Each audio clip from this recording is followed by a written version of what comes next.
সন্ধ্যা ঘনিয়ে আসছে অনেকটা, নদী উত্তাল কমিয়ে এসেছে।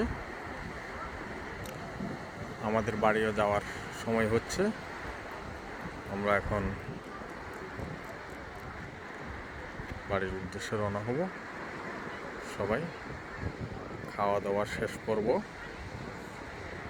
বুট মুড়ি, চনাচুর, পেঁয়াজু, চা, সিঙ্গারা খাওয়া দাওয়ার পর এখন যাওয়ার পালা।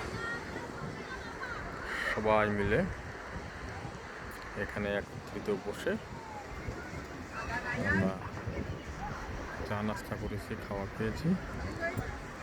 এখন এই উপরে যে টাওয়ারটা দেখা যায়, এই যে এই দিক দিয়ে উঠে এই টাওয়ারে যাই, ওখানে আমাদের গাড়ি, ওখান থেকে আমরা